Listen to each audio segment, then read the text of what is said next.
On the Fringe with Dan RadioStyle. Hope everybody out there's having themselves a great day. I am going to say there are a number of things right now that are putting us in a precariously close position to further war, but deep state kind of trying to make their attack back against us, if you will. We're definitely seeing that happen here in the States. We're seeing it happen with Zelensky and them desperately trying to keep the European Union alive. They're floating a lot of money through the European Union to help pay for the war with Zelensky.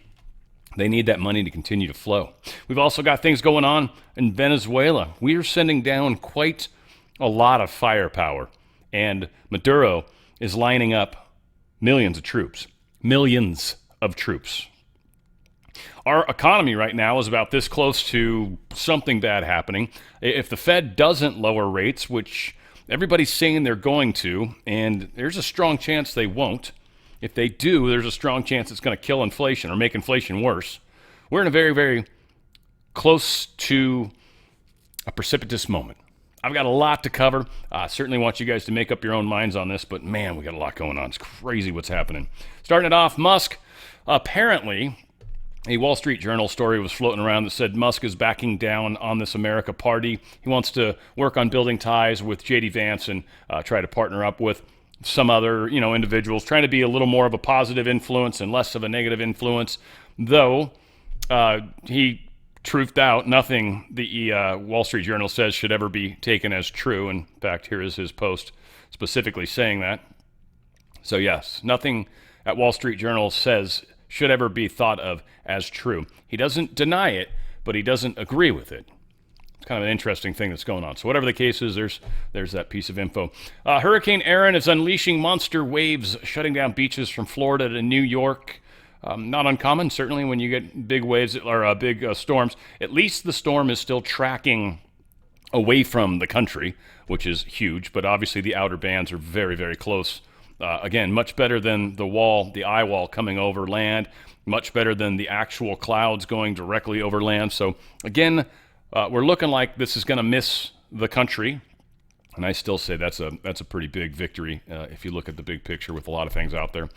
The NOAA is issuing La Nina watch for the Northern Hemisphere. This is kind of weird. We've had a lot of La Ninas over the past 6 years. These aren't supposed to happen that often. Again, I'm not making any assumptions on what and why. I think there's just two binary terms, and I think climate is far more vast and complicated than just the two terms or the two ways people look at it. It's either all man-made from the standpoint of carbon, or it's all man-made from the standpoint of technology. Like hardly anyone can ever kind of get in that middle ground where there's probably a mixture of all the above happening. And magnetic fields changing and the sun doing things. Again, so many factors that come into climate. I think it's just overly simplified. All said, we're supposed to get a La Nina effect. What that does for the south and west, essentially, the lower portions, if you will, it causes dryness, causes less rain. It causes more drought. So this is an interesting way to set up for a gnarly fire season coming next year. Just going to say, as a bit of a fear, not a fear, but a bit of a concern. West Coast, they typically get more rain than normal. So Washington State and Oregon and Idaho are going to get a lot more rain than normal. Northern California sometimes benefits a little bit from that. Southern California and the southern portions of the country remain very dry. So this will be interesting to see, one, if that actually happens, which it might, and two, if it's is extreme and causes some of the problems that it could very well cause. I mean, again, fire seasons are something that are a concern for all of us nowadays, especially. Milan Airport had some crazy-ass mofo started a fire in one of the kiosks, started throwing computer stuff around. I don't know, he was doing all sorts of crazy nonsense. We don't know anything about the individual, and it's harder to make assessments in other countries. But it was a 28-year-old individual born in Mali. Again, so I don't know if they're always crazy or what. He got hit in the head with a fire extinguisher, and then he was basically wrestled to the ground by just regular people. But yeah, the dude was starting fires, and they don't have really, really good video of it, but happening nonetheless. Dem governor signs a bill giving financial aid to illegals. Anybody in Illinois should be pissed about this, by the way. literally giving taxpayer monies to people that aren't even legally supposed to be here. Again, there's components within that. If you're here on a student visa and stuff like that, well, you probably shouldn't need state funds. If you're here and you've got someone sponsoring you like regular immigration, you shouldn't need state funds. The sponsor takes care of that. So a lot of this is really messed up. We're seeing this all over the place. We're seeing it in states that don't have budgets to be able to afford this. And here they are doing more of it. That's bad. That's not helping situations. California doing similar stupid stuff. Illinois doing stupid stuff. New York doing stupid stuff. We're seeing it all over the place. It continues to happen. Sean Duffy, Secretary of the, the Transportation Secretary, says this can't happen. We've had a couple different stories, and I've kind of, strayed away a little bit from them, just because they tend to put sort of a race spin on things, or cause fear, which I don't like doing necessarily unless we get multiple stories, and in which case then it's now a very serious problem, not just a few here and there.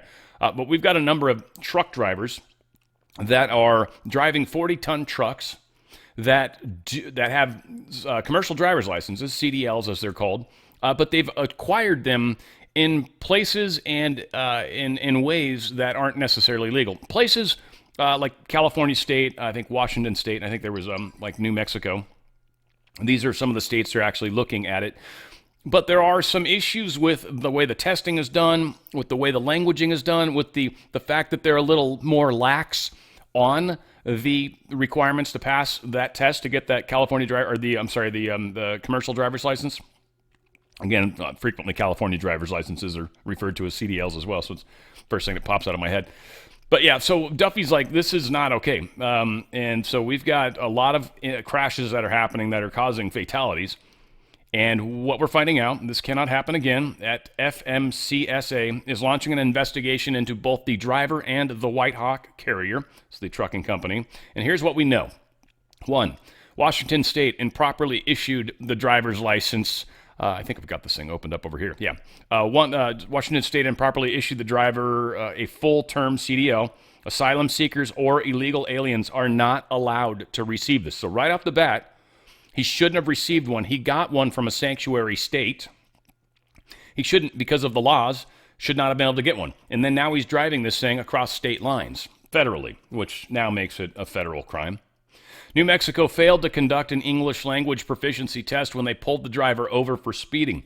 Had they done this, the driver would not have been on the road. 3, we are also looking into California's issuance of this commercial driver's license. States must follow the rules. If they had, this driver never would have been behind the wheel, and 3 precious lives would still be with us. The failures here are despicable. Non-enforcement and radical immigration policies have turned the trucking industry into a lawless frontier, resulting in unqualified foreign drivers improperly acquiring licenses to operate 40-ton vehicles. At POTUS and I moved quickly to require drivers to speak English, our national language, and launch a full-scale audit of how these licenses are doled out. And all of this is just the tip of the iceberg. We'll have more updates to share soon. So again, trying to do something about it, thank goodness. A legal alien influencer who allegedly doxed ICE agents was arrested live on a stream. I don't necessarily want to waste the time playing because I've got a lot of video going on, but it's kind of funny. The chick was sitting out in the streets. She's got a TikTok account. Every time ICE moves into LA, she's reporting it on TikTok where they're at and what's going on. Well, she's not legal, I don't believe, and she's not long ago gotten busted for a DUI. I think it was it was a little while back. And she's gotten arrested. I guess her wig fell off when that happened, which is probably extraordinarily embarrassing for her, and it happened live. Her arrest happened live while she was on the air, which is fun. So that said, kind of karma in a fun kind of way. Yeah, she is an illegal immigrant. And she was somehow driving a Tesla. She's been here 3 years and somehow affording all this, which I'm sure some of it's the TikTok. They can make some pretty good money, to my understanding. We've got judge dismisses part of the alligator Alcatraz. They had a lawsuit. The long skinny of it, the individuals that were suing, many of them are located in the southern parts, or at least their families, if you will, or lawyers, are located in the southern parts of Florida. The venue for this particular facility was moved up to a more central area, the middle district, they call it. And one of the things they were arguing for is to try to be able to allow to go down to that southern district. Now, my guess is the southern district of Florida is probably a little more liberal than the middle district of Florida. Whatever the case is, the judge is like, it's moot point because this is where the venue's at, is up in the middle district. So you like it, don't like it, doesn't really matter. It's irrelevant. He did say that the First Amendment rights that the individuals were arguing are valid points. Outside of that, he's like, yeah, so this has to continue on up there. Let's not waste my time any further. So there's a whole spiel in here. Numerous hearings, affidavits, status conferences, and supplemental filings. It has become readily apparent that plaintiff's complaint suffers from two key flaws. For one, plaintiff's Fifth Amendment claim has been rendered moot. And when it comes to their remaining First Amendment claims, plaintiff have failed to make a prima facie? I forget how they said that.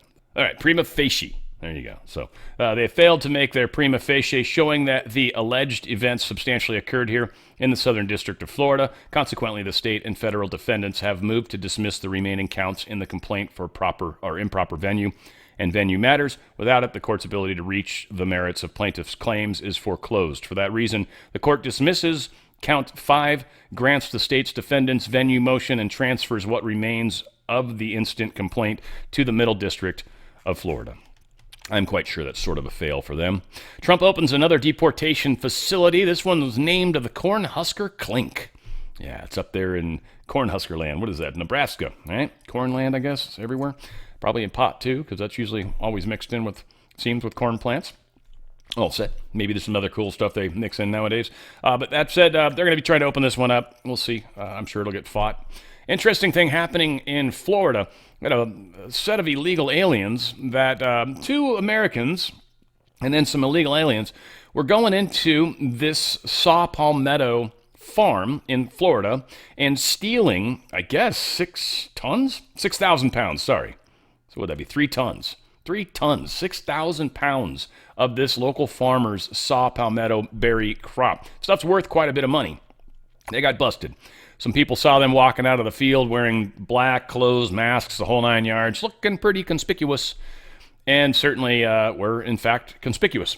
So they got busted, and this is a pretty good score, and they, I think, got back the saw palmetto. Hopefully it was proper to be picked, and then the owner of it can sell it and make the money he's supposed to make. Belligerent Democrat state prosecutor arrested for trespassing. I watched this whole 6 minutes, and for some reason I enjoyed the hell out of it. We're going to do the slightly shortened version of it because there's still some joy. And the local news cast did this. This is Newport, not California, but Newport, where is it? Rhode Island. There's a bunch of Newports, aren't there? All over the damn place. Anywho, I think there's probably a Newport in Florida. There's probably one in Boston. Or, Massachusetts. Whatever. We've got, here it is. It is, I don't know, it's funny. This chick claims she's a DA, and they've got to turn off the body cam footage. They actually explain how she's wrong about the law, and she got arrested for trespass, and she wouldn't leave, and she was obviously under the influence, but still, nonetheless, a pretty interesting story. 12 News has obtained body-worn footage of a top state prosecutor's arrest last week. I want you to turn your body cam off. Protocol is that you turn it off. Newport police say Special Assistant Attorney General Devin Flanagan faces a trespassing charge after she was asked to leave a restaurant Thursday night. But with Flanagan accusing police of not following protocol, we wanted to find out what the policy is for body-worn footage. Kate Wilkinson joins us live in studio with what she's learned. Yeah, Newport police defended keeping that body camera on, saying Flanagan was a suspect in a trespassing investigation, not a victim. Buddy, you're going to regret this. Yeah. You're going to regret it. Those were the parting words from Special Assistant Attorney General Devin Flanagan as an officer put her in the back of a police cruiser. Police say they were called to Bannister's Wharf because someone was refusing to leave the restaurant. When officers arrived, they found Flanagan and others outside. I'm an AG. Good for you. I don't give a shit. Let's go. But before she was arrested for trespassing, Flanagan was asking the police officer to turn off his body camera. I want you to turn your body cam off. Protocol is that you turn it off. If a citizen requests it to turn it off. Flanagan and another woman were arrested in the incident.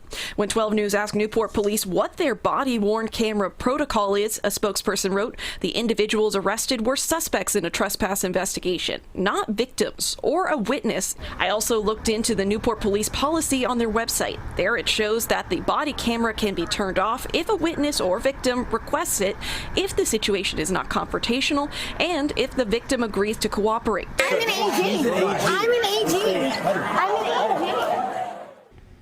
The Attorney General's office says it's investigating the incident. We reached out to Flanagan for comment, but did not hear back. Live in the studio, Kate Wilkinson, 12 News. My favorite thing is when people are breaking the law and they insist that they're above the law. That's such a fun phrase that is so biting the Democrats all over the place. Before we get into some of the great Dem fail stuff, and we've got some good stuff going on in here, I want to remind you guys, of course, of Healthy Home. Heal Thy Home. Amazing products, and they will help you be healthier, feel better, just overall rejuvenation. I mean, it's just a big picture. Go to danradiostyle.healthyhome.com. That's danradiostyle.healthyhome.com.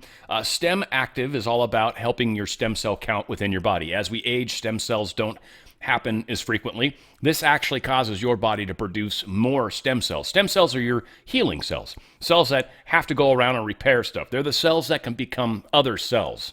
No other cell in the body can do that except stem cells. Now, again, this isn't putting stem cells in you. This is causing your body to create more stem cells. Stem cells that get put in you generally come from fetal cells. This has nothing to do with that. This is all about helping our own bodies deal with living, frankly. So it creates 25 to 40% more stem cells. It helps all your healing in all ways, shapes, and forms. In fact, you get inflammation and stuff like that. A lot of that is a healing response. And if you don't have enough stem cells to kind of help out with that healing response, you'll have problems healing. And so these are some of the things you'll see improve. I certainly had a shoulder issue, and it was hurting when I was working out. It went away. My girlfriend, she had a shoulder issue. She had actual calcification. Went and got an x-ray, and she's fine still. She's loving it. So again, I've had a number of people. I had a police officer that was talking about how her hips were hurting and all sorts of weird stuff. That was better with her. This is just helping a lot of people that have had sore knees.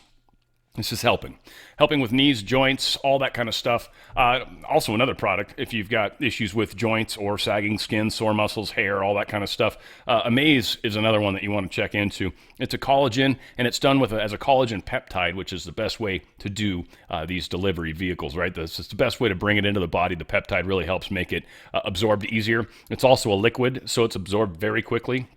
Girlfriend's raving about this. Her skin she looked about 6 years younger when she came back from the Philippines. The thing above her eye, totally healed, looks awesome. Her hair is amazing. She's not complaining about losing hair, and I'm honestly not finding her hair in my car like I used to. So yeah, that's all improved. So Amaze is very powerful when it comes to collagen, and she's doubling up on it. She's going hardcore, so I don't know if that's probably making a difference for sure. She's getting double the amount. She does it in the morning, does it in the afternoon, and she's definitely, it's working for her.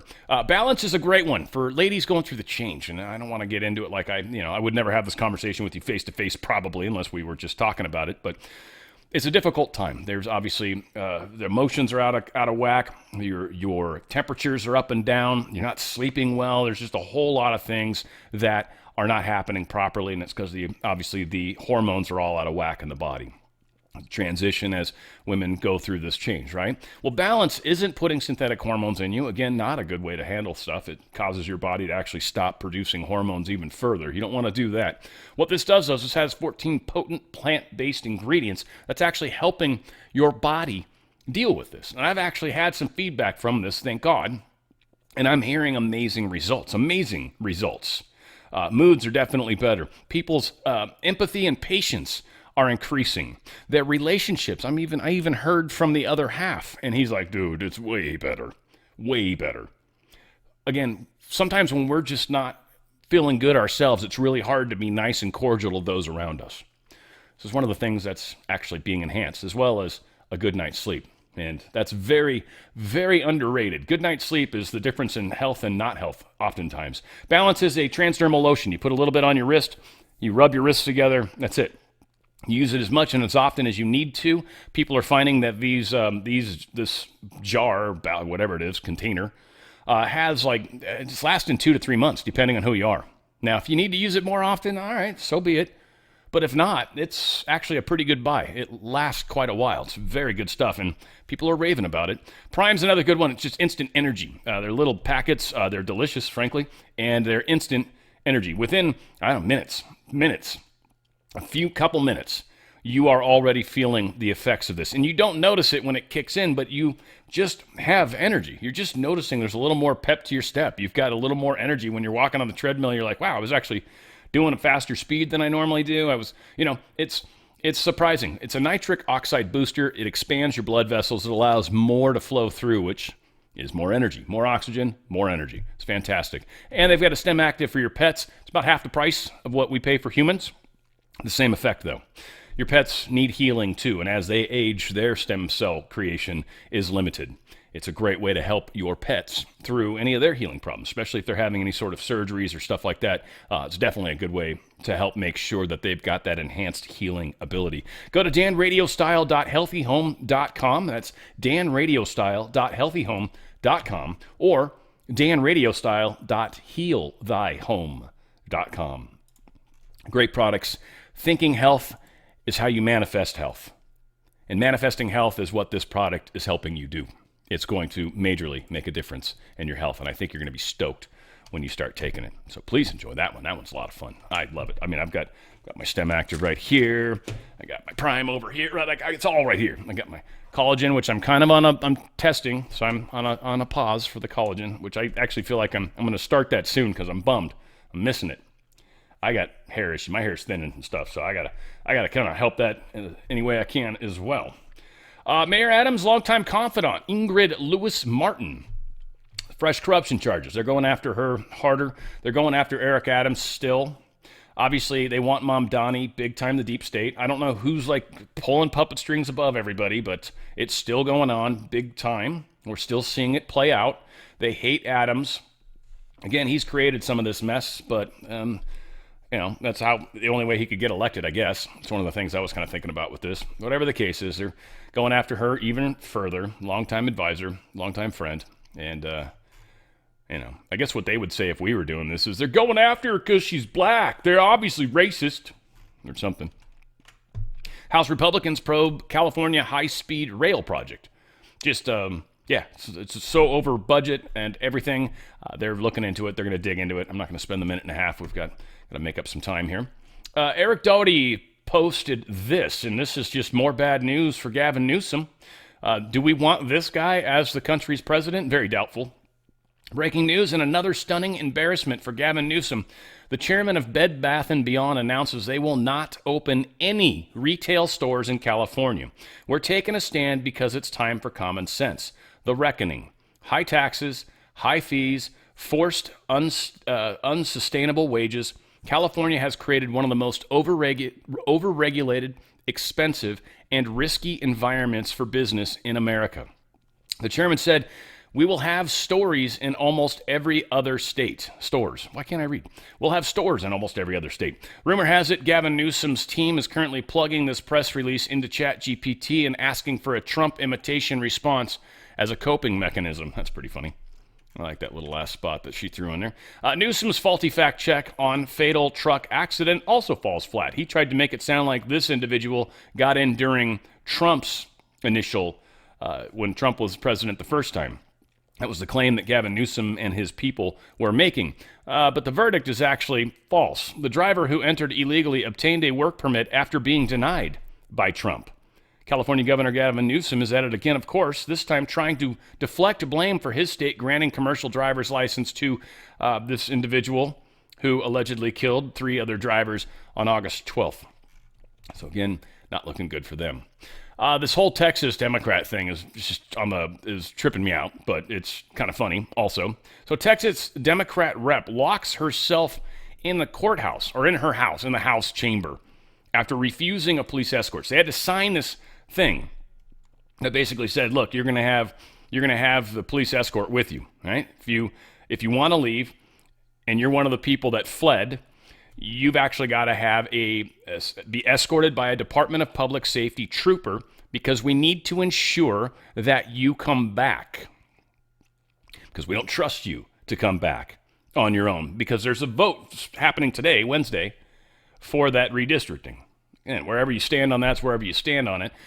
She was trying to make a big damn deal about, oh, no, I'm trapped here. No, you're not, prisoner. You chose to do this. You chose to do this. In fact, a bunch of you did. And we'll get there in a second. Texas Democrats protest GOP surveillance amid shooting threats. So there was a threat, apparently, of shooting politicians. I would assume they're threatening the Democrats. I don't know. I haven't seen the actual threat. I doubt it. It's true, but they might have used that as a means of trying to keep them safe, right? Who knows? Several Texas Democrats joined Rep. Collier, though, or Collier, however you say it. A whole bunch of them did. A whole bunch of them. So they're all like, oh, we're trapped. We can't get out. No. You just need to have somebody with you. And so, again, they're trying to play drama and trying to play politics. It's the typical move from the left. Try to be all dramatic about things and flair, and usually that gets people kind of worried, right? And that's kind of the name-calling tactic, right? You make a big deal about it, but what's funny is they're like the boy who cried wolf. They do it so much, they do it for everything, that it doesn't work anymore. The level of its effectiveness is degrading so quickly, especially at this point. It's just going almost vertical down. It's not working. So again, they can play all this play they want, but it's not happening. Texas Democrats changed their strategy on redistricting after returning to the state capitol. Now they're trying to put some stupid amendment in there that basically says when the Epstein files are released by Pam Bondi, then the district will we'll vote on it, or then it actually will go into effect. So they're trying to put this amendment in there. I can't imagine they've got enough people to be able to add that amendment and pass it. So I doubt that'll happen. But this is their new tactic that they're going to go as a means of trying to force the Epstein files. Now think about that for a second. Them trying to use the Democrat plot in Texas as a means to force the release of the documents that, quote, Pam Bondi has, because the Democrats know, well, the deep state knows, that there's fake information in those Epstein files. If they had that info before Trump became president, it would have come out. We also all know that Comey's daughter was fired from the Southern District. She'd been the one involved in Diddy's case, been the one involved in Epstein's case, been the one involved in a number of questionable cases. So anything that might come out, like the love letter that they floated at one point for the birthday, anything that might come out is going to be probably manufactured, most likely by her team. I don't know if it was her or whatever. But there is this weird push to release, isn't there? Why? I think we can answer. I mean, it's speculating on exactly what it is, but most likely because there's crap in those Epstein files that Trump knows is in there, and it knows it's not real. Even Barr said he didn't remember seeing anything that tied Trump to anything. There's zero evidence, and we all know they would have annihilated Trump given the opportunity. New Mexico's 7-day period for gun purchase is unconstitutional, judge rules. Same thing just got shot down in California, except it was 30 days for us. And ours got shot down. So did this one, 7-day. I guess Florida's got a 3-day cool down period. Odds are that's not legal either. I don't know if you guys are fighting that one, but eventually. D.C. police were losing manpower for years before this whole home rule thing started. So this has been happening. I think it peaked around 23, they were saying. But they had been rapidly losing people from the department for a while.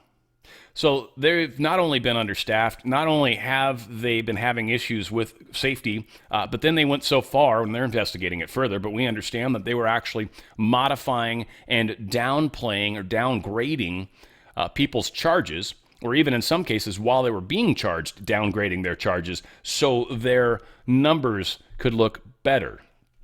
Essentially, fraud. Yeah. So that's what's kind of going on here. And they've, like I said, they've been losing because of this whole defund the police. Washington, D.C. had it painted after the Black Lives Matter stuff, right? They had that whole Black Lives Plaza and defund the police, and that was all their stuff. Well, here you go. Defunded police, and now Trump has, he took over. And, of course, they're still bitching about it, and they're going to forever bitch about it, but they don't have any leg to stand on. Here's Stephen Miller talking about all these geriatric, 90-year-old, crazy hippie white girls, or white people, that are complaining about this. I love the fact that he's doing it this way. One, think about it from this standpoint. right? Every time anything happens, and especially in D.C., right, it's always racist, right? It's always racist. So what he's doing is he's actually pointing out the fact that predominantly black people live in Washington, D.C. area, and it's mostly white people that are coming to protest. People that don't live there. For too long, 99% of this city has been terrorized by 1% of this city. And the voices that you hear out there, those crazy communists, they have no roots, they have no connections to the city, they have no families they're raising in this city, they have no one that they're sending to school in this city, they have no jobs in this city, they have no connections to this community at all. They're the ones who've been advocating for the 1%, the criminals, the killers, the rapists, the drug dealers. And I'm glad they're here today.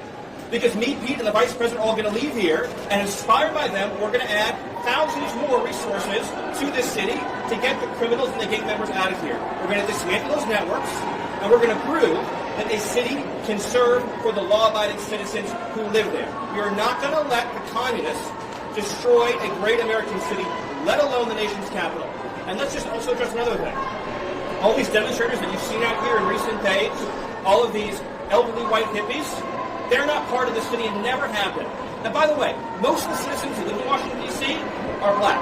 This is not a city that has had any safety for its black citizens for generations. And President Trump is the one who is fixing that with the support of the Metropolitan Police Department, the support of the National Guard, and our federal law enforcement officers.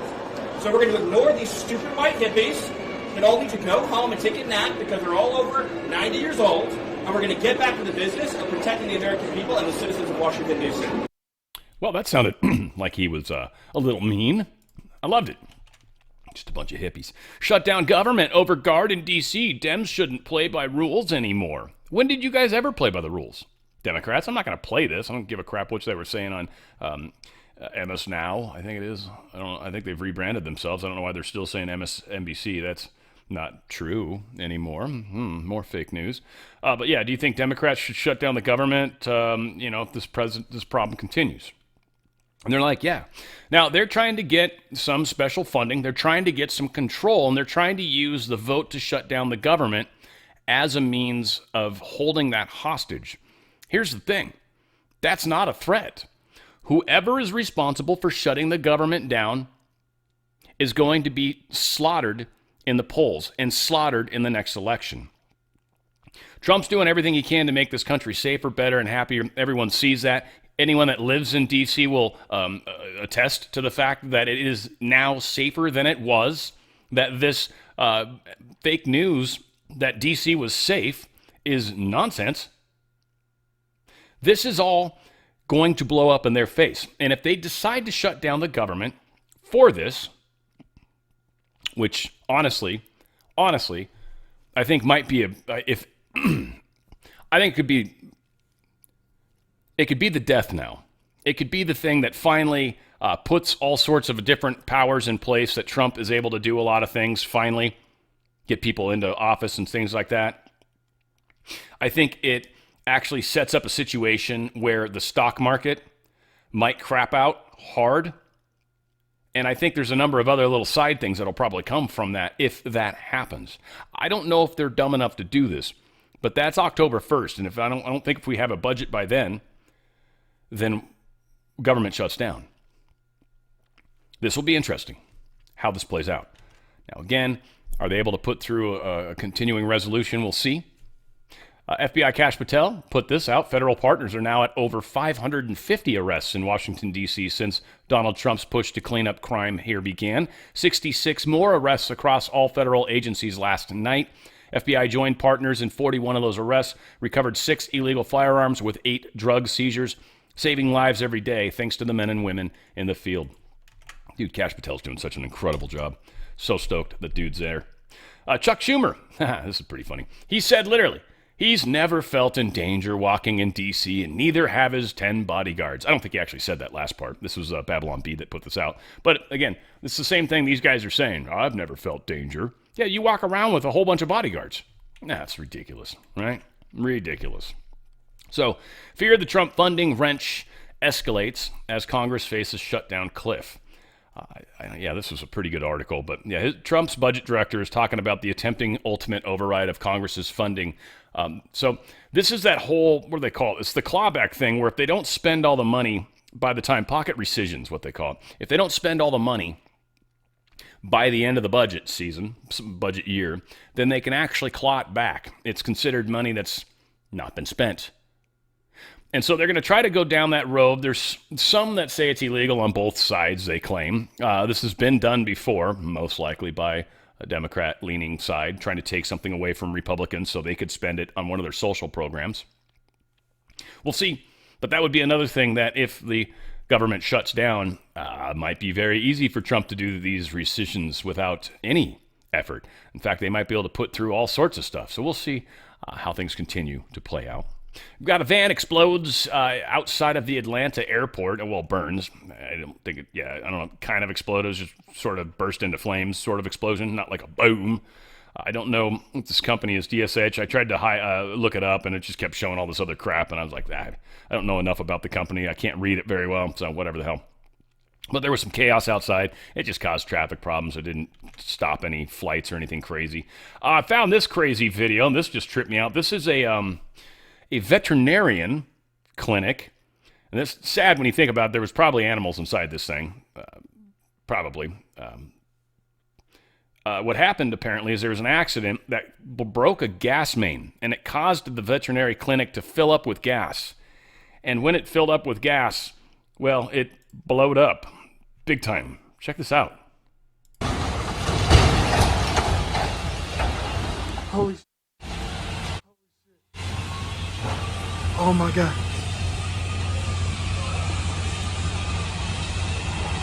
Oh my gosh. It's just insane how high that went, too. I mean, that was a big-ass explosion. So, sad, for sure.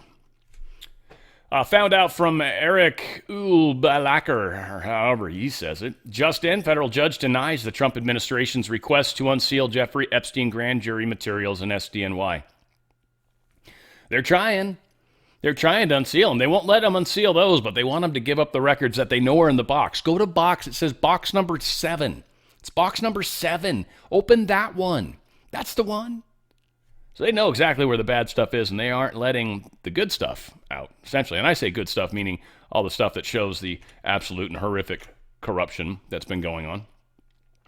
Speaking of corruption, got quite a bit of that. We're putting an end to, thank goodness. Trump demands Fed governor must resign now amid mortgage fraud probe. So apparently the Federal Reserve Governor Lisa Cook, she's been cooking the books, it sounds like, not just Cook as a last name, but she's got a pair of mortgages where she claims they were both primary residences. What I think is fantastic is they went after Trump hard on stuff that was pretty stupid.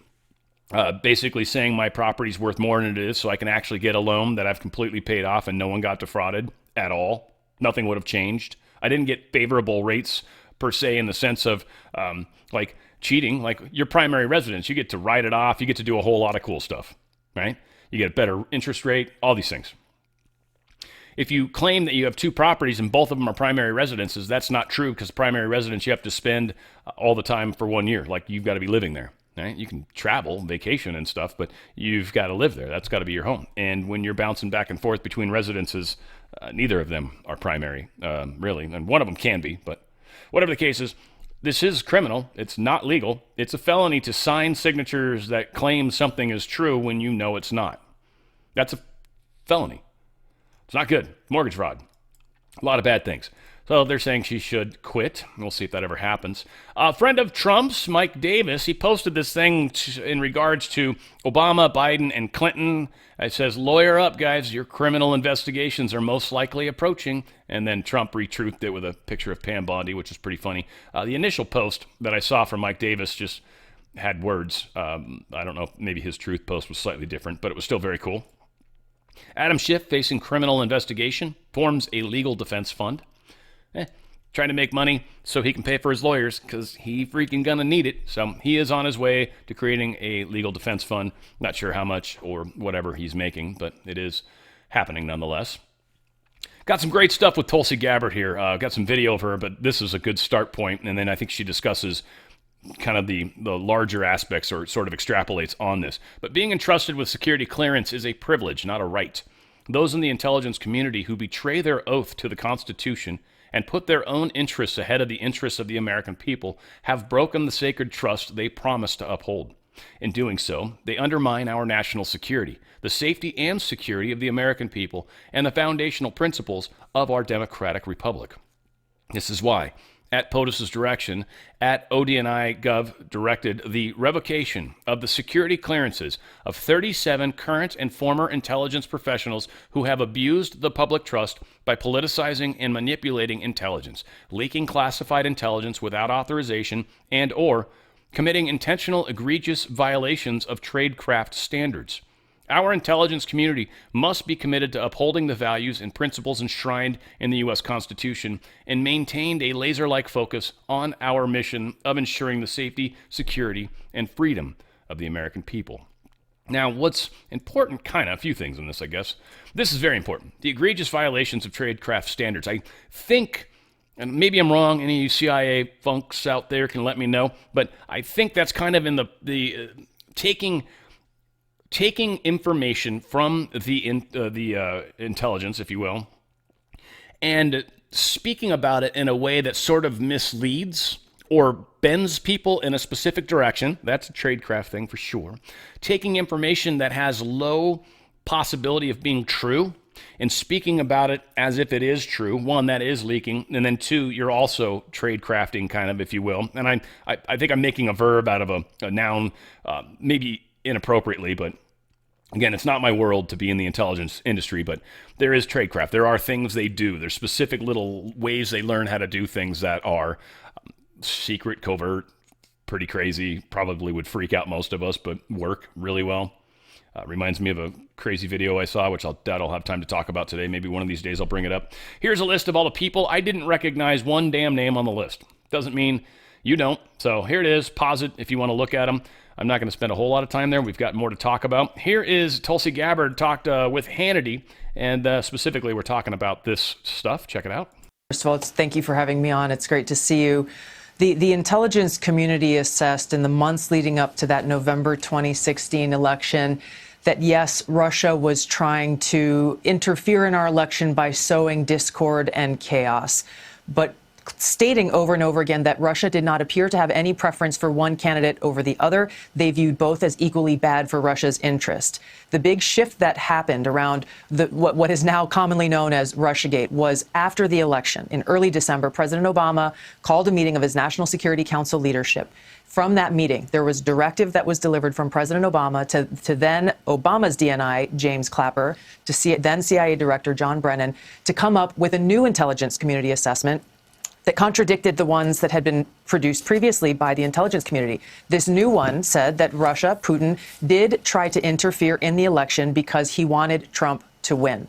They did this using shoddy intelligence, little pieces of intelligence gathered from places that intelligence professionals refused to reference previously because they knew it was substandard and did not meet the quality and the credibility that is expected of them as intelligence professionals.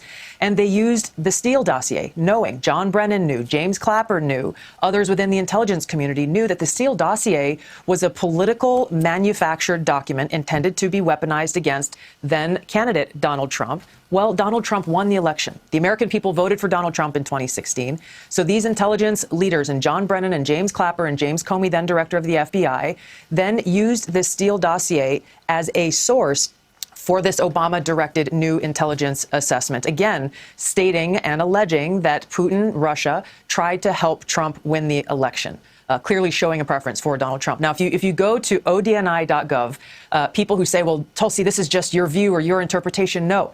It's all in hundreds of pages of documents that I've declassified and released that show point by point exactly what happened through this timeline that showed this very dangerous thing that occurred in the creation of Russiagate, the creation of this manufactured intelligence assessment that essentially had the intent of undermining the voices and votes of the American people who elected Donald Trump. They were not happy with the outcome of that election. And so they created this politicized, weaponized piece of fake intelligence that, as you mentioned, then went on to serve as the foundation for everything that came after, the multiple investigations, the years-long Mueller investigation, 2 congressional impeachments, investigations in the raid at Mar-a-Lago, Mar-a-Lago. The list goes on and on. Ultimately, the real crime here was against the American people because this action singularly undermined the integrity of our democratic republic. What to speak of the fact that some of those folks and those 37 individuals that we directed the revocation of security clearances from today under the direction of President Trump, they aided and abetted in this action, this seditious conspiracy that undermined our democracy, undermined our republic, and broke that sacred trust that every one of these professionals is supposed to have from the American people. We have deep state actors that are trying to influence our presidential elections. Is that what we're concluding here? Yes, we have people within the intelligence community. Again, when you look at this example of who President Obama charged with this task, John Brennan, James Clapper, James Comey at the highest levels, but also those who worked as careerists within the intelligence community who did not object to their manipulation and manufacturing of intelligence and actually helped them get there. All moving towards their partisan interests, that they were not happy with the outcome of this election, and they were willing to do whatever it took in order to try to undermine President Trump's administration during his first term in office. These are bad actors that have to be rooted out. Our national security depends on it. The ability for the American people's trust to be earned back depends on exposing the bad actors and holding them accountable, and that's what President Trump is determined to do. Amen to that. Amen to that. Ed Martin confirms that he has been working with Tulsi Gabbard and promises to the people involved in this grand conspiracy will be held accountable. So let's hear this. I hope people have tracked. Are you confident with what you're able to get access to and assess that you're going to be able to very thoroughly make your prosecutorial judgments?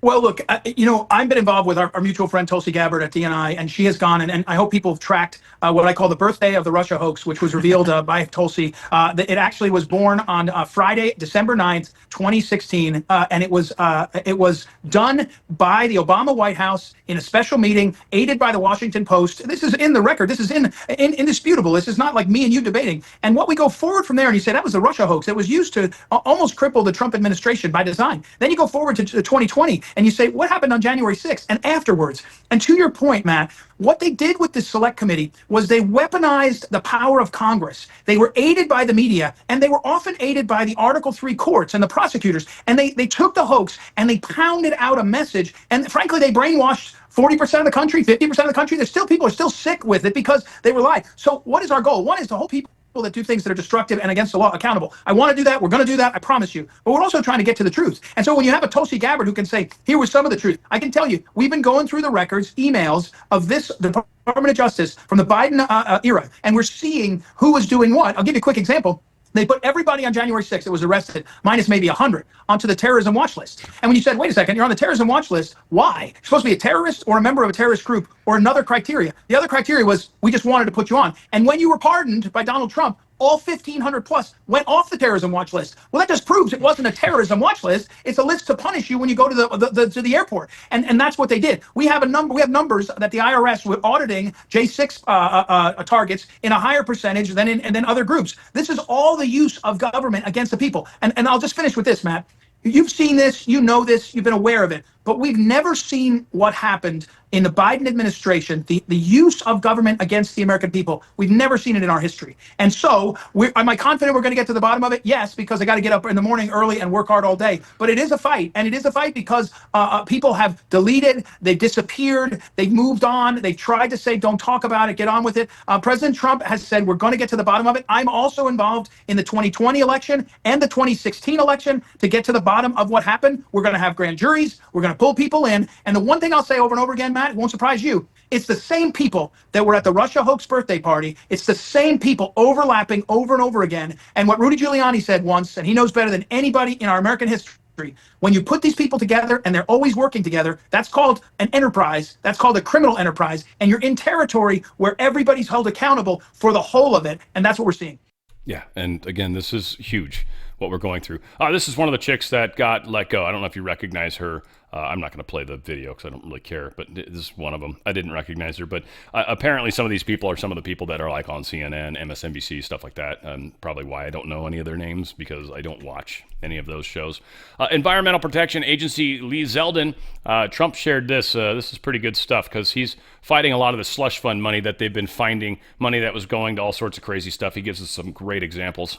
Many in the media want to say that there's no evidence of any waste or abuse. And then every time I provide more evidence of waste and abuse, they dig even deeper in saying there's no evidence of waste and abuse. I just want to give you an example of a couple of updates.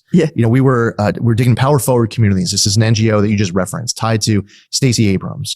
This entity received $100 in 2023. The Biden EPA gave them $2 billion in 2024, put in their grant agreement a requirement that they needed to complete training called How to Develop a Budget within 90 days. Right. So the Biden EPA said they didn't know how to develop a budget, and yet in that window, they were able to start spending down the balance, even though the Biden EPA figured that they needed more training.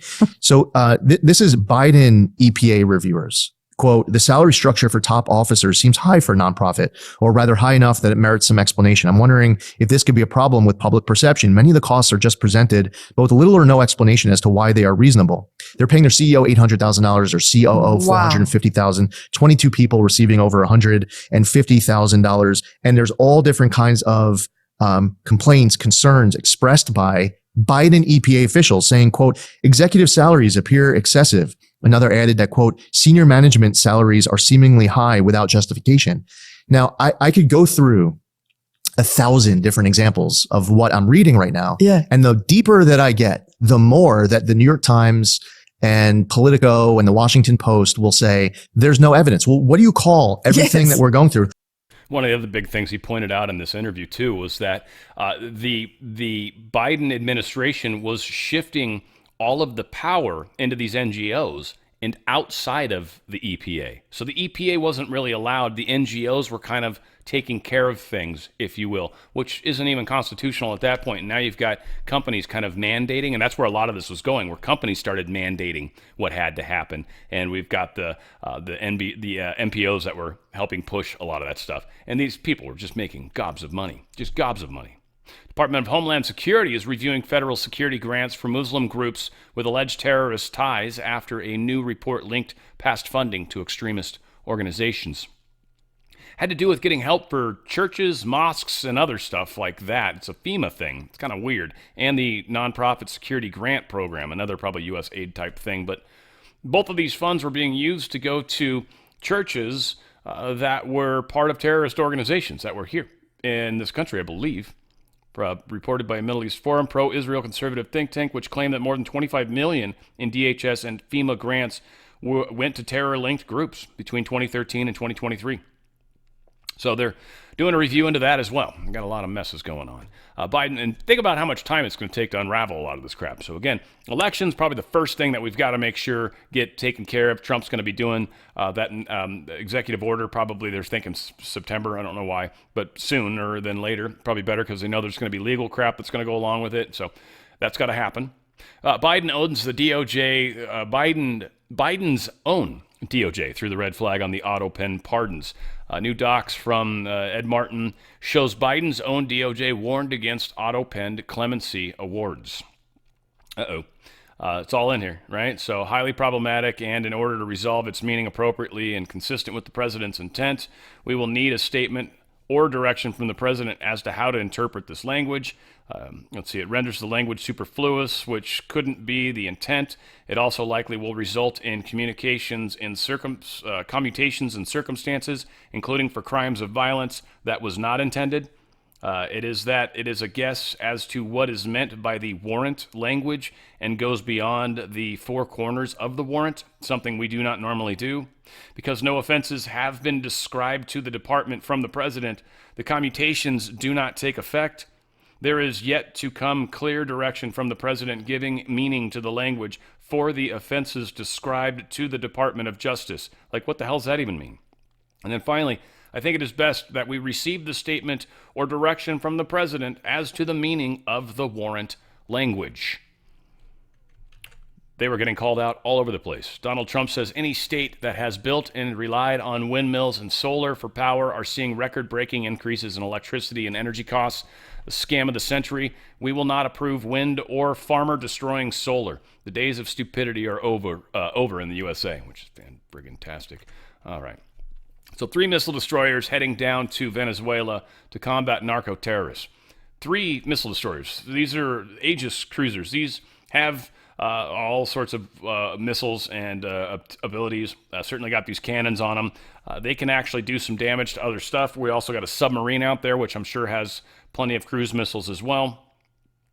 We are sending a great deal of firepower close to Venezuela, supposedly to help with the drug trade. Now, a lot of that's probably working its way into Cuba, by the way, and but this is supposed to be stopping the fentanyl flow in China. I don't know. I'm kind of curious about that, frankly. And maybe it's because some of the stuff going into Mexico then floats out through the Gulf. I don't know. But and the reason I guess I'm confused is because this is Venezuela. And Venezuela is not on that side of the coast. Venezuela's in the Gulf area.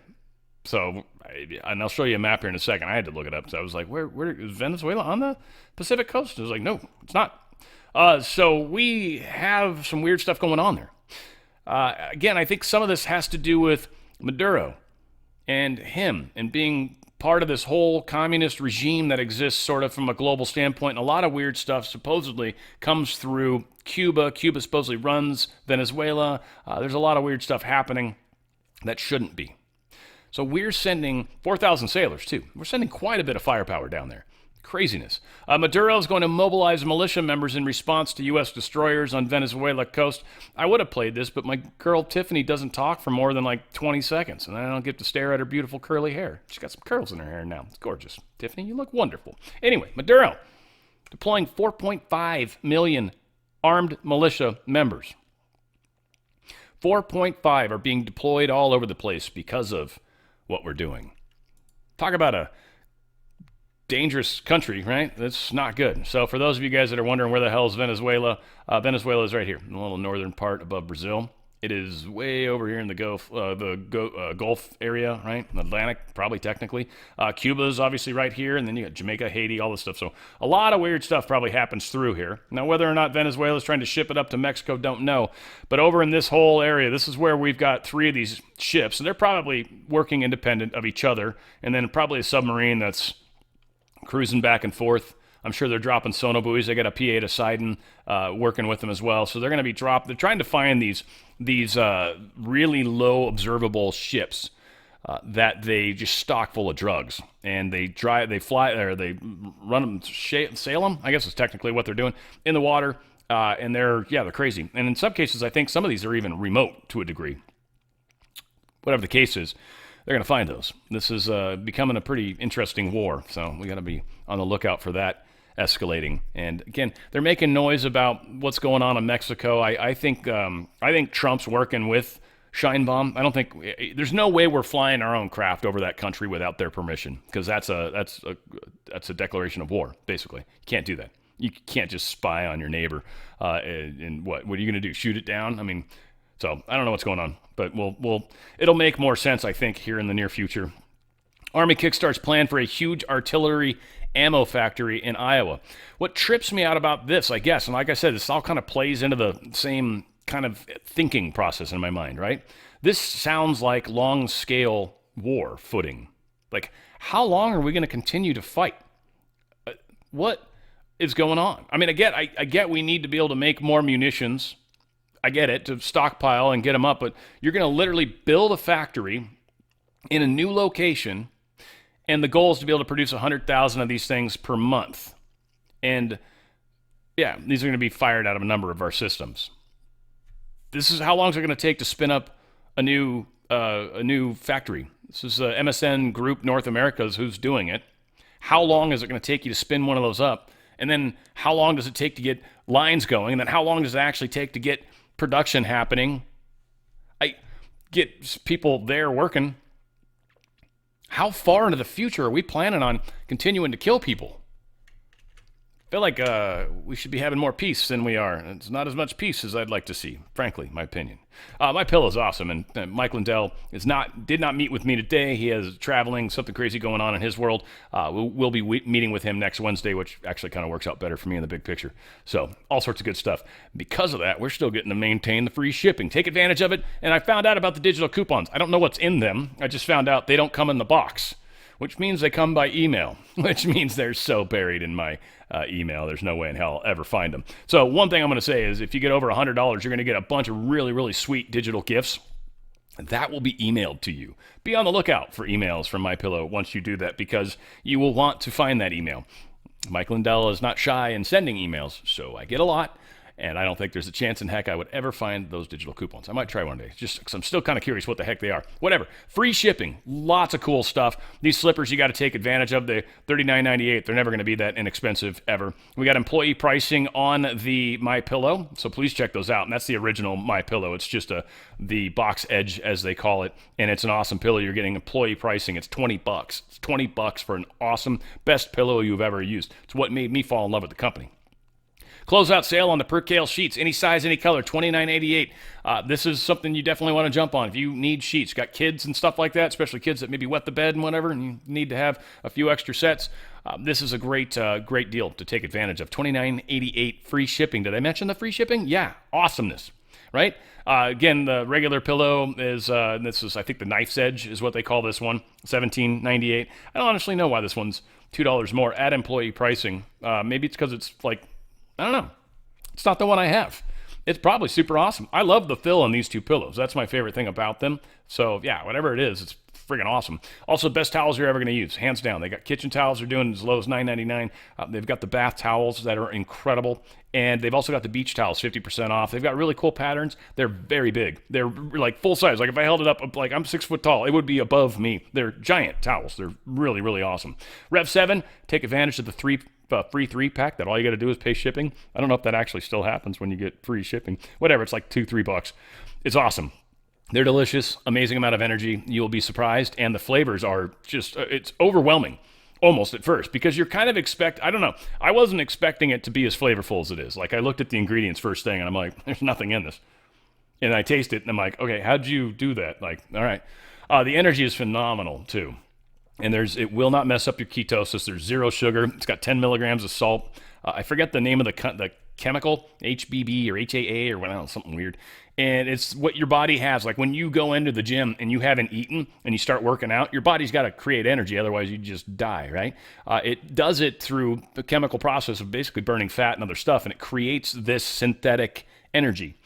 That's what's actually in it, is that normal synthetic energy. And so, well, it's not, it's synthesized energy. It's not synthetic. That makes it sound like it's fake. It's made inside your own body, so it's obviously real in that in regards. Whatever. Really good stuff. Check it out. Dog beds, $39.98 they start with. And again, this is only for people that love their dogs. If you don't love your dog, don't get them a really nice pillow that they're going to be stoked about. Don't do that.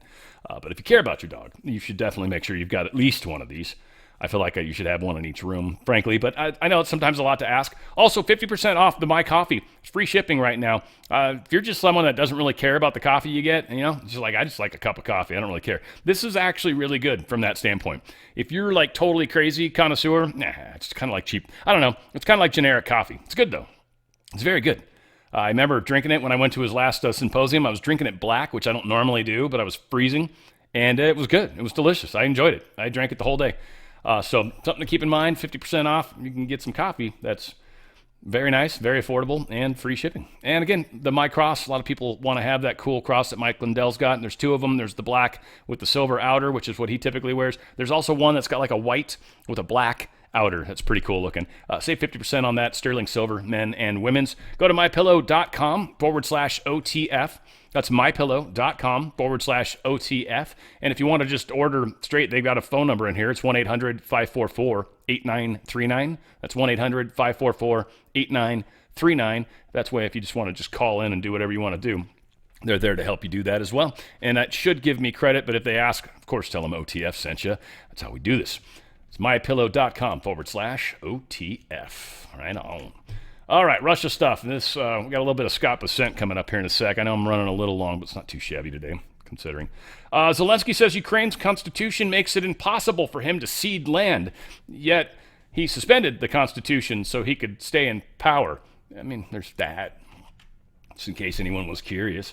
Carolyn Leavitt's pretty pissed off at everybody kind of giving Trump a hard time for the way this Russia stuff's working out. He's doing a bang-up job, and I think most of us agree. And yeah, she's, of course, got her man's back. However, one thing that has absolutely not changed is the media's negative and downright false coverage of President Trump and his foreign policy accomplishments.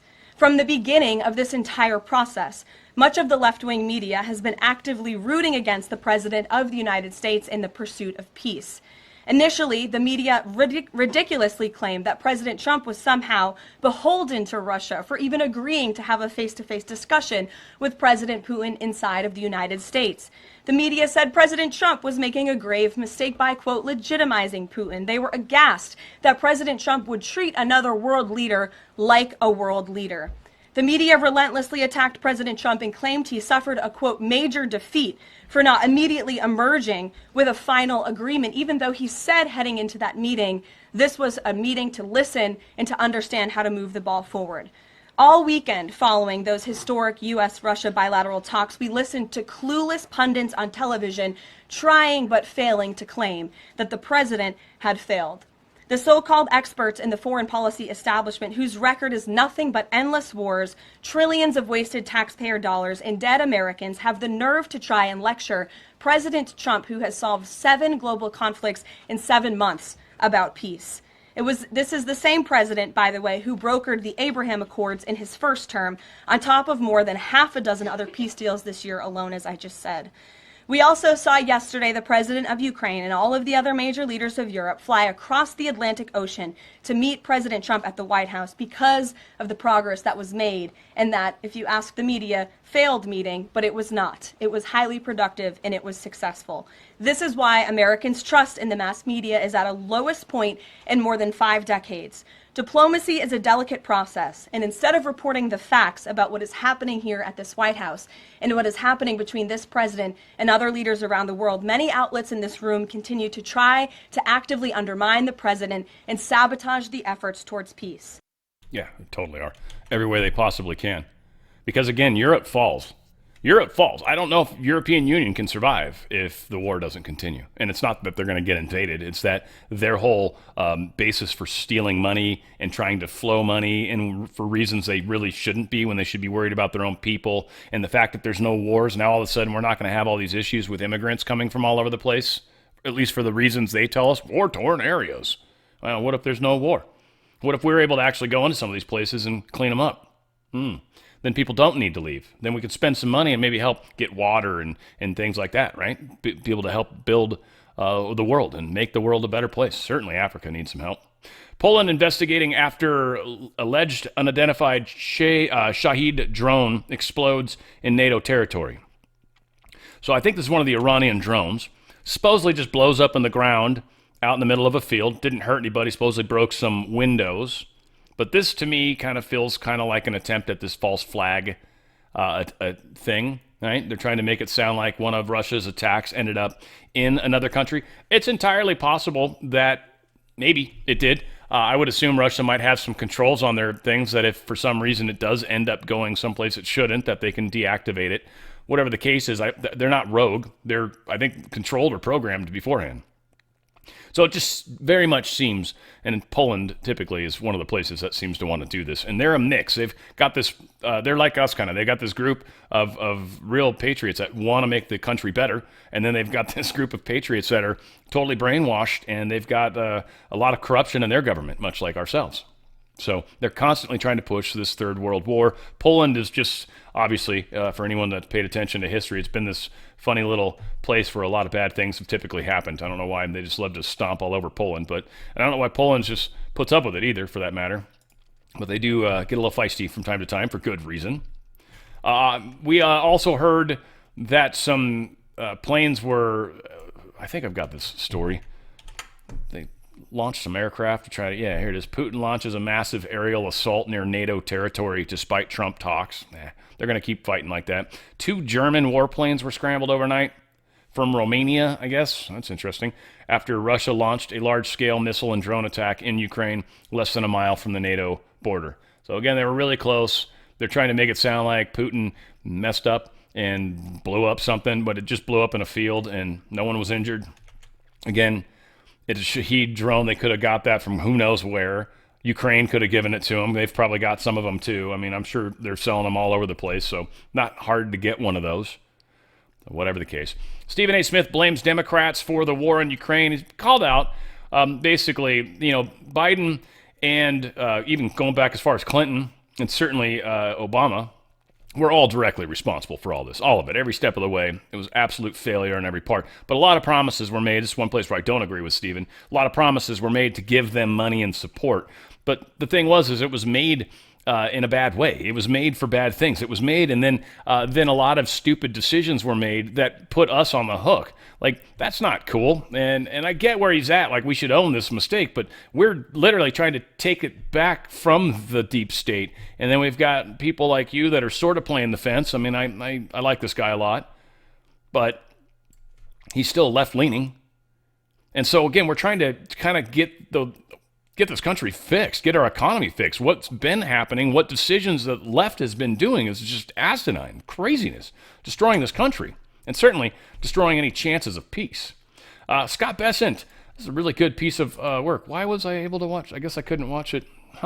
I hate when you guys do. I dislike when you guys do that. Whatever the case is, I thought I could watch it. Maybe I can expand it once I get playing. But Bessent's talking about trade deals. He's talking about the war. He's talking about a whole lot of cool stuff. And I just think it's good to hear from their mouths what's actually going on versus Axios and stupid shit like that. Putin immunity from war crimes prosecution if the talks are held there. Given what you saw yesterday, are you hopeful that this meeting will take place, Putin and Zelensky and perhaps President Trump? Well, Laura, it goes all the way back to Friday in Alaska because President Trump had a great meeting with President Putin. My take was he had President Putin on his heels for most of the event after the flyover. And then yesterday, fantastic meeting with Zelensky, then with the Europeans, and then back in the Oval, he had a call with President Putin, and I'm very optimistic they'll be able to have a bilateral meeting. Were you there when this call with Putin took place? I was. Anything you'd like to share with us about the tone, at least the tone of it? Look, it was very late in Moscow. President Putin was open to meeting with President Zelensky, and as you know, President Trump's very persuasive. They had just met, and as I said, I'm optimistic. Was Putin up waiting for the call? Did you get the sense? Well, the president gave him the option. I could call you, send a message, and Putin said, well, I'll be up for 15 more minutes, or you could call tomorrow. And I think Putin wanted the call that night. So that shows he was eager to hear what the president had to say. The way that the media, who are just never, they're never going to like anything Trump does. I'm just convinced he really could cure cancer, and they would say, why didn't you do it yesterday? So NBC's take on what happened yesterday is that the president was susceptible to total flattery, that the European leaders were there wooing him, that Zelensky put on the suit, and it was, thank you, sir, for all your effort. And that's the only reason President Trump was as magnanimous and as open to security guarantees and so forth. You were there. Tell us what we should understand and take away from what happened. Well, Laura, again, let's go back to Friday, because the security guarantees go back to Friday, President Trump's meeting with President Putin in Alaska. And President Trump has wanted to end this conflict that never would have started if he had been president. And he convinced President Putin about the security guarantees, that it is what the Europeans call a coalition of the willing. The U.S. will not have boots on the ground, may provide some kind of air support, satellite support. And then yesterday, President Trump came in with a plan. He doesn't do these things randomly. And he knew what he had to do with President Zelensky. It was a very good meeting. That wasn't flattery. The flattery argument on the part of NBC. Laura, please. It goes back to, again, in Alaska, that President Trump made a mistake inviting President Putin on U.S. soil, or the flattery. It's all they're demeaning themselves, because President Trump wants to be a peacemaker. He's done 6 peace deals. He knows how to do this. He went in with a plan. We had a long pregame in the Oval beforehand. He had a strategy the whole time. And I don't think it's flattery. I actually think it's deference, because they understand that President Trump is the only person in the world who can stop this conflict. When we talk about security guarantees, obviously, other than the land swap and what slice of land we're talking about here, that's a big issue. The other big issue, security. What does it look like We understand no boots on the ground. But a U.S. air cover costs a lot of money. And the obvious question on the part of many after 70 years of NATO and America carrying the burden for NATO's defense is that this is going to fall once again on the shoulders of the American taxpayers, that we are going to pay the lion's share of this burden. Is that a legitimate concern?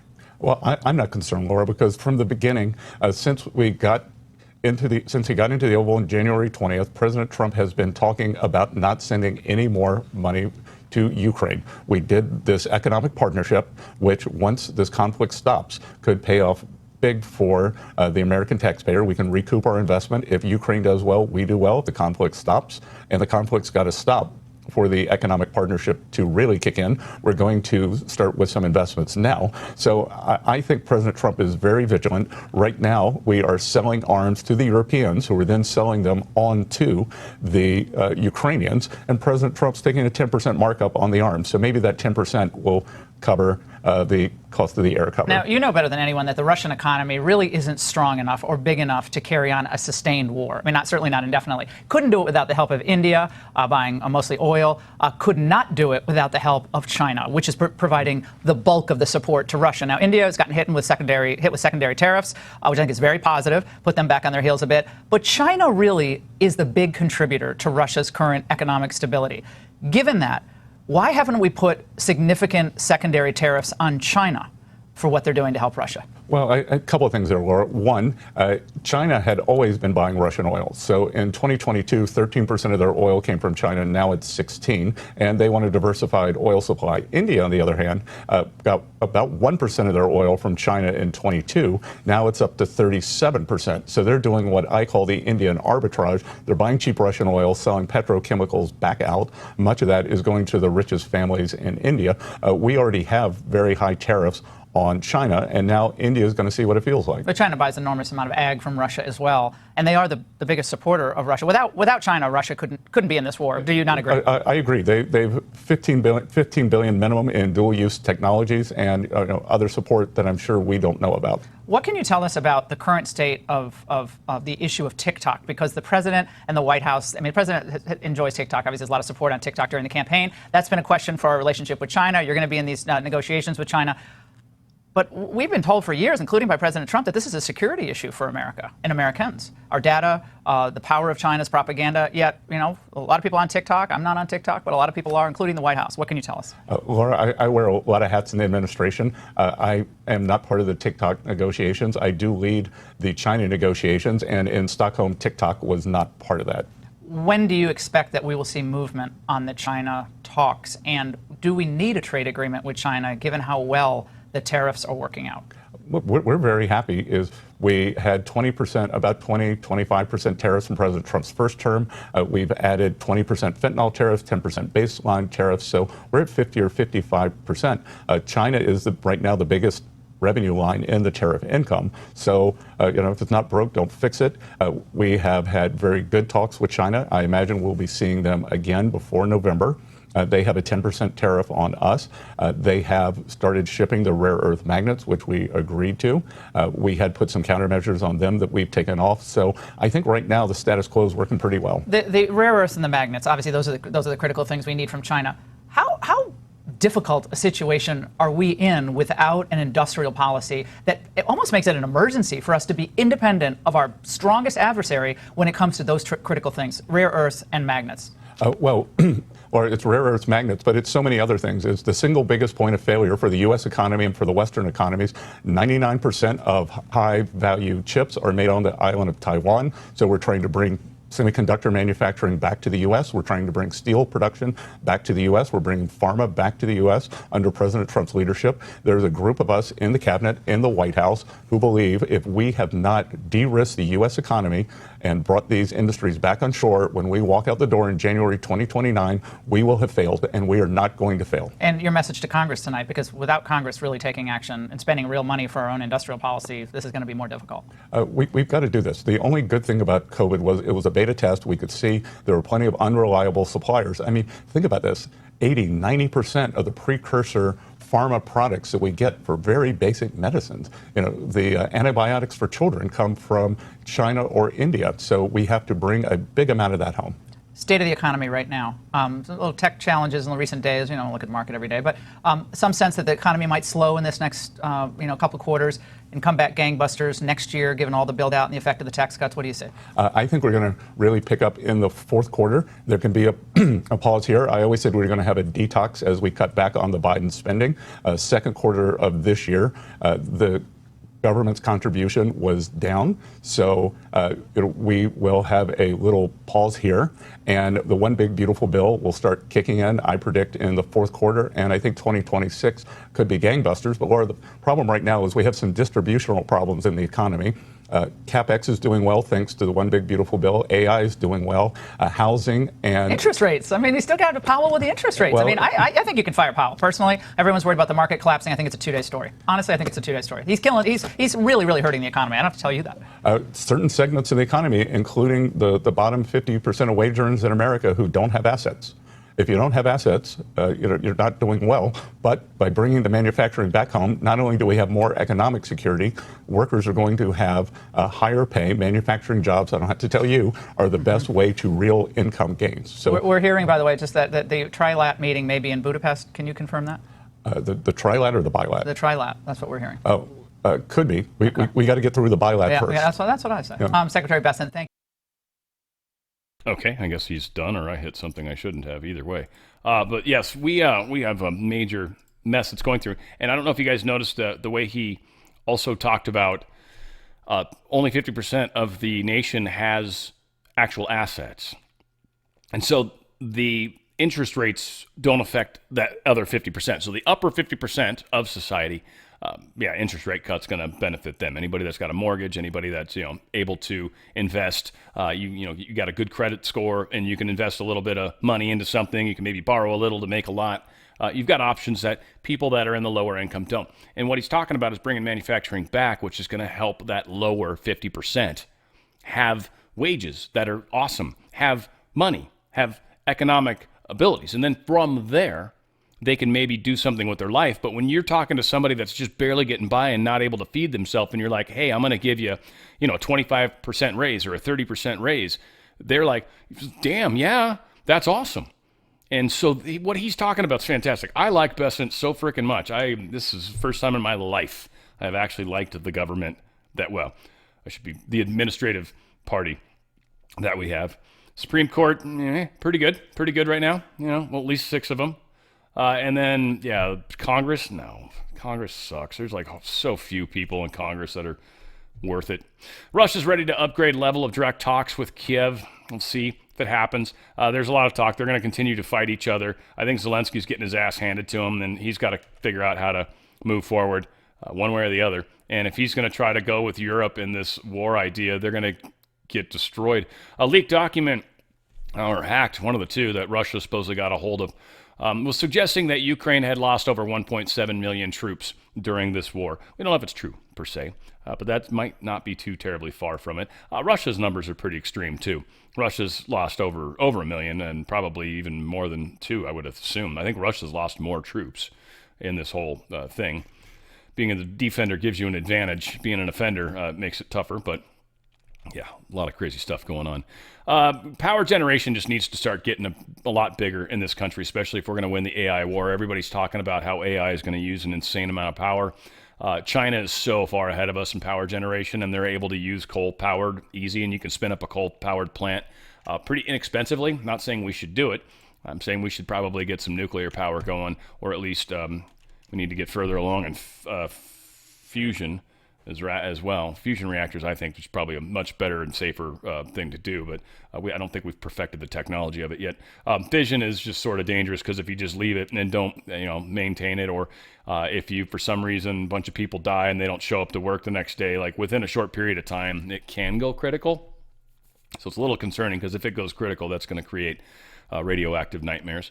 European military stocks fall in Ukraine because of the peace talks. This is sort of a good sign that a lot of people that are in the know are starting to sell their stocks because they know things are about to get signed, and that's going to destroy the defense industry there.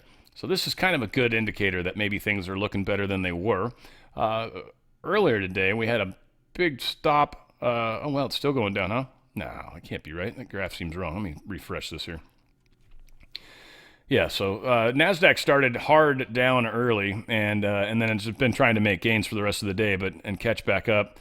Dow, I think, Dow's been all over the damn place, and S&P went down hard at first too. And again, it's interesting because a lot of people look at the number at the end of the day and before it starts, but I've been watching it a lot lately, and it's very interesting kind of how it'll take a hard hit early, and then it starts to rebound. Maybe it's always been like that. I've just never paid that close attention, but it is funny how they're desperately trying to get back the losses that they did, but it does look like some money moved. If you've got a 401k or an IRA, if you're part of that 50% that owns assets, which stocks would be considered part of as well, I would just consider diversifying into precious metals. My good friends at Goldco can help you do it quickly, and they've got the best customer service I've ever dealt with. They'll give you up to 10% free silver. They'll do it tax-free and penalty-free. It's actual physical metals.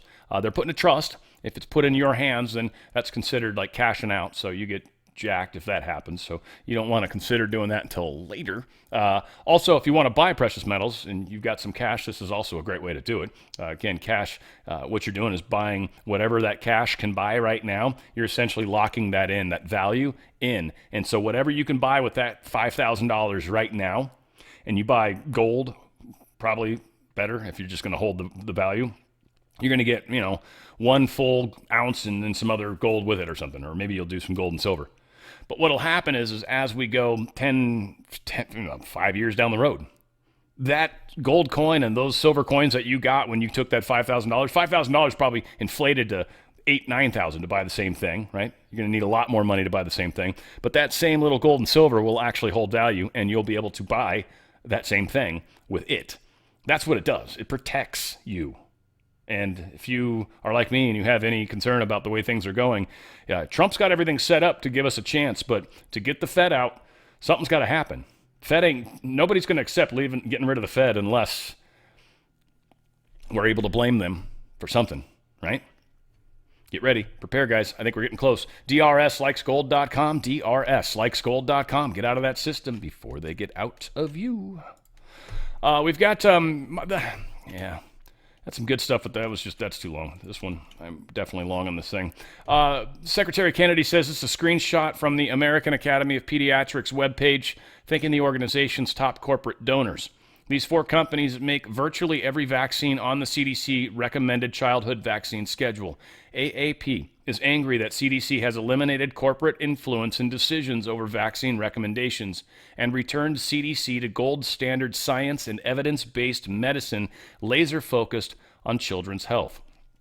AAP today released its own list of corporate-friendly vaccine recommendations. The Trump administration believes in free speech, and AAP has a right to make its case to the American people. But AAP should follow the lead of HHS and disclose conflicts of interest, including its corporate entanglement of those in its journal Pediatrics, so that Americans may ask whether the AAP's recommendations reflect public health interest or are perhaps just a pay-to-play scheme to promote commercial ambitions of AAP's big pharma benefactors. AAP should also be candid with doctors and hospitals that recommendations that diverge from the CDC's official list are not shielded from liability under the 1986 Vaccine Injury Act. War against the pharmaceutical companies, too, by the way, which is a pretty big deal. Keep that in mind. CDC's been sued for pushing illegal 72 child doses. Just to cover the skinny on this, which is kind of cool, what the lawsuit is alleging is no safety testing. Neither the CDC nor FDA has ever studied the long-term combined effects of the full childhood schedule, despite 2 decades of warnings from the Institute of Medicine, 2002 and 2013. 27 years of silence. By law, HHS must file biennial reports of Congress on vaccine safety efforts. Not a single report has been issued since 1998. The suit charged that CDC with violating the First Amendment, silencing dissenting doctors, the Fifth Amendment, due process and bodily integrity, and the Administrative Procedures Act, arbitrary and capricious rulemaking. Now, what the plaintiff is seeking: reclassify all childhood vaccines to Category B, shifting to shared decision-making, which would make medical exemptions far easier to obtain, require rigorous safety studies comparing fully vaccinated versus unvaccinated children before any return to a mandate schedule, end retaliation against doctors, protecting physicians who issue exemptions based on individualized medical judgment. We'll see how this lawsuit goes. Hopefully it goes well. Dr. Thomas had his license removed. He's one of the people doing this, and Dr. Stoller lost his license for granting exemptions to these vaccines, especially to people that he felt had a very good reason to do it. So good on them, and hopefully they can get that passed. Malfunctioning insulin pumps recalled. I don't know if any of you guys out there use them. That's the main reason I'm bringing it up. Recalled product, the T-Slim X2 insulin pump. It's being withdrawn to address a potential speaker-related issue that can trigger an error resulting in the discontinuation of insulin delivery. So, yeah, if you're using one of those ones, I think you wear it and get it connected to your phone. If it's the T-Slim X2 insulin pump, you might want to check on that. There's a malfunction alarm. The error, which appears as malfunction 16, will stop the insulin delivery. So if you're seeing that one specifically, the malfunction 16, you might want to talk to a doctor or something. We have intelligence that Macron's Palestinian statehood remarks embolden Hamas to keep its hostages. What we got going on in Israel is this big push right now to justify Israel and what they're doing and trying to justify kicking everyone out of Gaza. I don't know why Trump is necessarily supporting that. Again, right, wrong, and different. The whole thing, and Gaza was given to him too, which was stupid. So anyway, there's a lot of weirdness going on. It seems like there's a lot of justification for furthering war, and I don't think that's necessarily a good idea. Hamas has been stealing aid. It's pretty well documented at this point, even though they keep trying to blame Israel. It's Hamas stealing it. And Egyptians basically have said, we're not going to accept any of the Gaza refugees because then that would end the Palestinian cause, and they frankly don't want that to happen. So Egypt is not on board with helping Israel with their problems, is essentially what's going on here. And, it is what it is. Hamas agrees to a ceasefire hostage release deal with Israel. I think they're getting about half of the remaining hostages, supposedly 20 of whom are still alive. We'll see. They want a temporary 60-day truce. These things have never really gone well, ever in the past, never once. We'll see what happens, but they're supposedly agreeing to it. Israel considering military recruitment inside the USA as a soldier shortage persists. Yeah, they've been getting beat up in this war badly, and they're going to be hitting up the Jewish communities here in America and France first, since I guess this is the largest grouping of Jewish people. So there you go. If you're somebody that wants to be a part of that, so be it. Supposedly Greenland's glacial runoff is powering explosions in the ocean. All sorts of plankton, phytoplanktons and whatnot are forming or growing. And that's good for whales, and it's good for the ecosystem. It's good for all the different predators. So that's very interesting that some of this runoff is actually benefiting us to a degree as well. And Earth has always gone through warming and cooling cycles. Historically, they've had ice ages multiple times. We've seen that in core samples. We've also seen that supposedly the poles have shifted before too. We seem reasonably due to experience one of those. NASA's Webb telescope finds a new tiny moon around Uranus. Yeah, it's actually true, though. It's small. It's like 6 miles across, they're saying, roughly. And Voyager 2 couldn't see it because of that reason. And apparently this new moon, still nameless at this point, though the 28 other moons are named after Shakespearean characters and whatnot, and Alexander Pope, I guess. 29 moons now around Uranus. I think it's supposed to be pronounced differently, or someone was trying to say that recently. I still think that's funny. Philanthropic organizations commit $37 million to keep public media station afloat. This is the public media, the PBS and the NPR stuff, right? So, great. In my opinion, it's like, cool, thank you. Because taxpayers shouldn't be paying for this, for sure. You guys can continue that stupid rag. I mean, that's theoretically how it should work. You should be able to afford to continue on. It's interesting they need $37 million to do that. I don't know if that's for 1 year or what, but whatever. That's cool. They got a nice donation. They're technically public, so I think that's a 501(c) or whatever it is, right? So it should work from that standpoint. The White House is on TikTok. For all of you that are like, Dan, that probably pisses you off, huh? And I'm like, nah, not really. I don't really care, frankly. I mean, I have a TikTok account. I was posting shorts, and I got booted. So many of my videos they hate me. That's what I learned. So I hate TikTok. I don't like TikTok. Nah, F it. I don't even watch stuff on it. But the White House is on there. Makes sense because TikTok is controlled by China. They really try to push stuff that hurts America. I'm expecting the White House is doing this as a means of pressure to China because it's like, look, we're on there, man. And if you censor our stuff, yeah, we're going to have a problem. So I think this is kind of a test because everything that's going to be on here that they're going to put up is going to be stuff that would be censored. All of it, for sure. Yeah, especially if they do some testers in there where they maybe even say anything remotely critical of China, because that's usually how you get banned. And I think the final story is right here. This is just a trip to me. Individual makes the longest free breath holder, free dive holder, whatever they call it, when they hold their breath and you go underwater and like just sit there and hold on to something, I guess. Down there, 29 minutes. 29 minutes he held his breath. 29 minutes. Holy crap. You do a lot of breathing work to do this, but ultimately what happens is and this puts him at the level of a SEAL, they say. But essentially what he did is he did just breathing straight oxygen for about 10 minutes. And apparently what that did is it so heavily oxygenates the blood that your body doesn't need as much of it, so you can actually kind of hold your breath because your body, and it's just, I think, getting past the normal feeling of breathing, but your body doesn't need it as much, especially if you can keep yourself still and not use any energy at all, borderline sleep. Yeah, it's pretty impressive. So, yeah, whatever the case is, I thought that was pretty fantastic. All said, everything that's happening in this world right now is freaking fantastic. Crazy. We're close to some weird stuff happening, obviously, with Maduro and Venezuela. I definitely keep tabs on that. Certainly going to help with the drug trade. Obviously, this Russia-Ukraine thing's freaking out the deep state majorly. The election stuff is going to be a big damn deal, and the fact that we're literally taking down all the corruption that exists currently in the government the way we are, it takes time, but it is definitely happening. As some say, what the wheels of justice grind slowly, but they grind, what, finally or something like that? Like they when they grind, they grind. So, all said, we've got much happening. Looking forward to seeing you guys Thursday. Law of One, we're doing sessions 41 and 42. Those are actually pretty cool ones today that were that I recorded them yesterday, but I'm going to be editing them today. Also, we've got the music show coming up. Really, it's funny. The whole show was like, since I'm already so long anyways, might as well just make it longer. But the show was actually started by a song.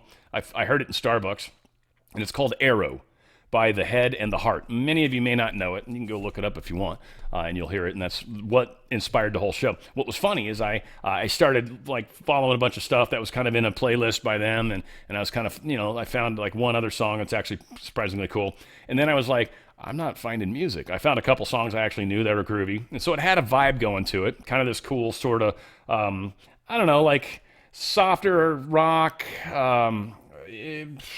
late 80s, early 90s-ish, around there.